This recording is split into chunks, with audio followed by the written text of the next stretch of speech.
Hey, everybody, greetings. So, I've been getting so many communications back and forth and question thrown out. I'm just writing an article, it's turning into a book. So, two things. I'm just going to read some of this today because I think it's of use to you guys. And then, number two, I need some help like streamlining this because I'm getting a lot of comments, a lot of contact, and I want to help people, but I'm getting kind of lost in the ether because there's so many things coming at me from folks commenting and writing emails and everything. I want to be of use to you. I want to be effective. I need a little help. Again, streamlining this, the questions, what might be covered, a platform to help people, connect people. I think if you're going through this right now and you have a little background in this world and an interest, help me out and it'll be of use to you because you'll get that connection with support and that kind of thing. So again, I'm just, as I help the community in any way I have, which it's an honor to do, I need some help to help the community further, if that makes sense. All right, so put that in the comments below if you're interested. Let's connect. I'm just going to read some of what I've been writing because it addresses some stuff that's come up from folks. Ahmed 35956, your classic. Your comments are great. Shano, I'm sorry, man. What's going on with your situation? I think you were talking about kids. That's a whole nother subject. Matt, should we get married to begin with? That's a whole nother thing. I was just talking to somebody else about how to test that. Test your relationship before you get married. Mickey, somebody, takes off, whole nother thing. Unfortunately, I have kind of a experience in all these different areas. So again, I'm just going to read this through, and I'd love for somebody to help me help the community. All right, so I'm calling this Divorce First Aid. My focus here is the first 48 hours, okay? And you'll see that in this piece reflected here. So let's get right into it. You're in the storm with a capital S. Maybe you've been married 10 years, 20 years, 10 months. Maybe you have kids or no kids at all, or one's on the way. You might make good money or you may make no money at all. A locomotive just ran you over and you've become one twisted mess of rage, sorrow, jealousy, sadness, with perhaps a dash of relief tossed in. Now what? I could give you wise words about how it's going to be okay, and this is a growth opportunity, blah, blah, but that'll have to wait because you're no more receptive to that at this stage than I was at that time. I didn't want to hear about anything from anyone beyond Nirvana's Team Spirit. Great album, great songs. And the answer to Siri, where's the nearest open bar? So let's focus on getting through this phase. Okay, WTF just happened. What the F just happened?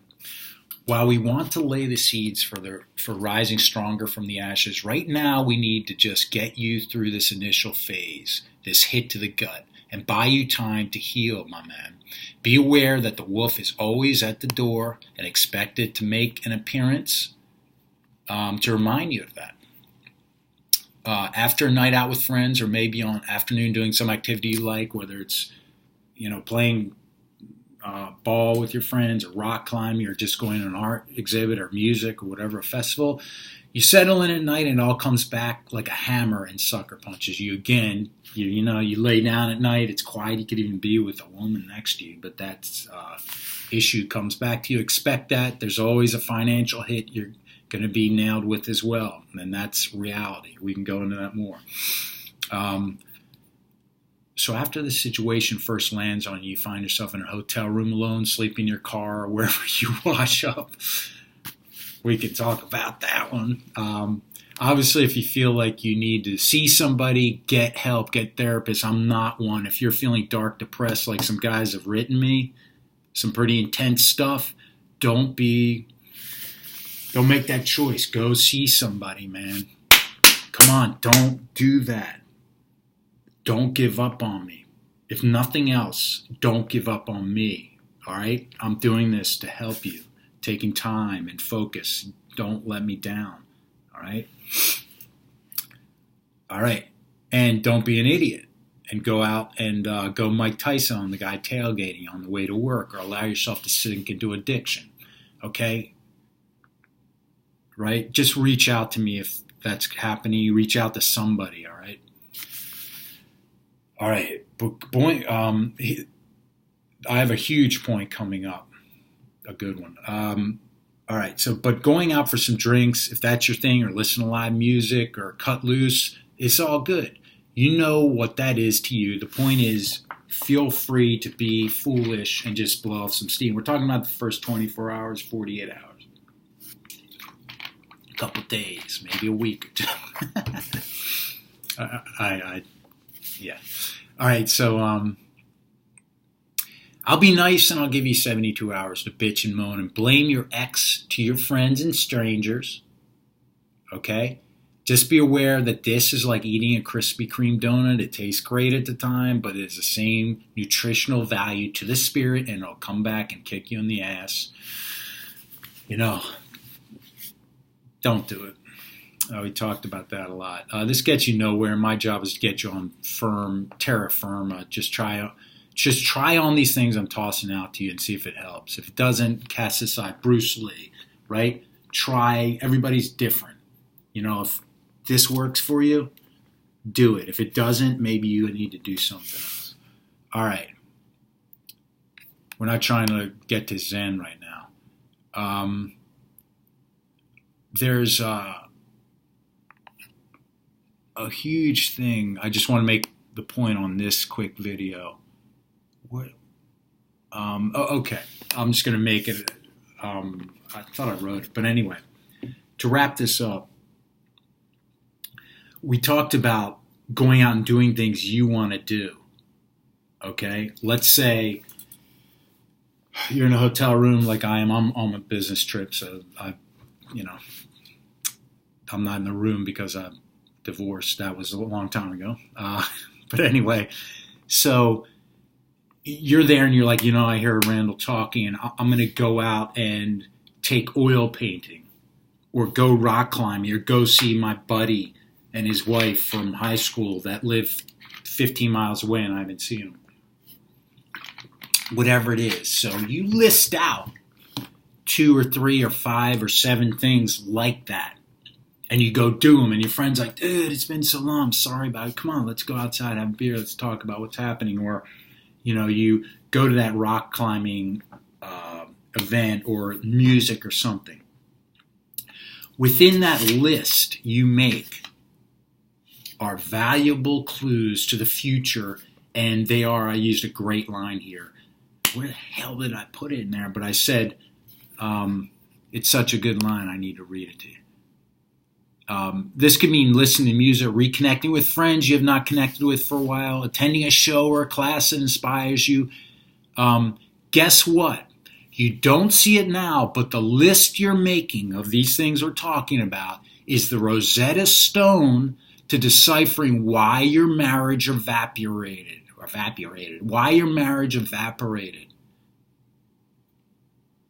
But don't worry about that now. Just get that list going of events, things you want to do, and move forward. Inside your head is not the place you want to be right now. So don't worry about that Rosetta Stone. Just write that list out for me and put it in the drawer for a few months so we can return to it. But do you know what I'm saying? Do you know what I'm saying? That, the things you want to do that you didn't do or aren't doing, that's going to give us keys to the future. Obviously, if you want to travel the world and you have a newborn, I'm not talking about that, but there are other things. But right now, we're not at that stage. You're not in the mindset for that. Right now, what I need you to do is write those things out and get out there and do them and start meeting people. You're going to meet a lot of people that are in the same boat you were or were. It's going to feel good to connect with them, but understand this can be a shiny object as well that can take you off the path, because some of these people can bitch and moan to you and suck you in. Others will listen to you and may enable that in you to bitch and moan. Remember, I'm only giving you 72 hours to complain about that. We're about self-empowerment here, moving forward. All right, so I was a little scattered, but the main points are to focus on you guys out there are in the first part of this, or it feels like the first part of it, because it can get tough. Some of these people in a relationship know how to push your buttons, and they keep doing so. So that it might not just be the first 48 hours, they could extend it, but this is about you, not what they do to you. It's how you react. Secondly, leave in the comments if you want to help me just flush out some ideas about a platform or helping quantify, efficiently address these comments and subjects coming in, because I want to be of use to you guys. I see the need out there, and I'm sorry I'm needed, honestly. But if I can help, I'm at your disposal. Is that a word? Disposal. Okay, everybody. I'll talk to y'all soon.